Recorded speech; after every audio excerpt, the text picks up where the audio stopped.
Assalomu alaykum, hurmatli ota-onalar, aziz o'quvchilar, qadrli ustozlar, bugungi tadbir ishtirokchilari. Biz yaxshi bilamiz, birinchi qo'ng'iroq tadbiri butun O'zbekiston bo'ylab an'anaviy bayram tusini olgan. Shundan foydalanib, bugun sizni maktabingizda asosan tashrif buyurishdan maqsad mana shu ta'limga berilayotgan e'tibor. Hurmatli Prezidentimiz tomonidan har bir yosh o'zining iqtidorini namoyon qilish uchun yaratilgan sharoit va eng asosiysi ta'lim sohasida oldimizda turgan vazifalar to'g'risida qisqacha bir gaplashib olishdan iborat. Biz yaxshi bilamiz, bugun haqiqatan ham O'zbekistonda o'quvchilar, yoshlar, o'sib kelayotgan yosh avlodda har tomonlama barkamol avlod bo'lib yetishi uchun barcha sharoitlar muhayyo qilingan.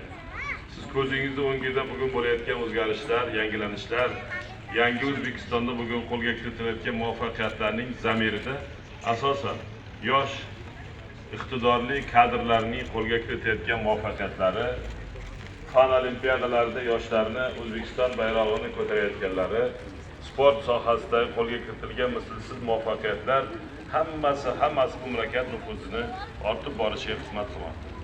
Bugün bitta narsa aytish kerak, mana hozir ham tahlil qilib o'rganib keldik. O'tgan o'quv yilida Olmaliq shahrining maktab bitiruvchilarini 47,5% oliy ta'lim muassasalariga o'qishga kirgan. Bu agar solishtirib ko'radigan bo'lsak, oldingi yillar bilan bundan 5 yil oldin bu ko'rsatkich 11%, 47,5% ga chiqdi. Endi buni birinchi tomonlama yoshlarga sharoit yaratib berilganligi, ikkinchi masala bu bir paytlar Toshkent viloyatini ko'tarsak, Toshkent viloyatida 4 ta oliy ta'lim muassasasi bo'lgan. Bugun oliy ta'lim muassasalarining soni 14 taga yetdi. Agar talabalar soni 11 ming bo'lgan bo'lsa, bugun 74 mingta student bugun Toshkent viloyatida tahsil olyapti.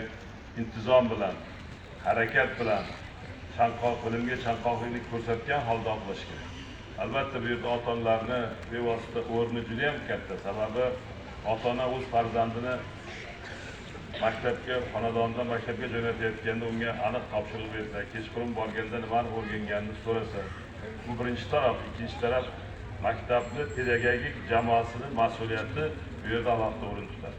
Biz o'ylaymizki, bu yerdagi o'qituvchilarimiz, hurmatli ustozlarimiz yuqorida aytgan imkoniyatlardan foydalangan holda maktabni viloyatning eng ilg'or alohida o'rni bor maktablar darajasiga ko'tarib beradi. Bugun birinchi sinfga kelayotgan farzandlarimizga oq yo'l tilaymiz. Ularni ham kelgusida mamlakatni eng bayrog'ini eng yuqori cho'qqilarga ko'tarilgan farzandlar yetishiga biz tilakdoshmiz.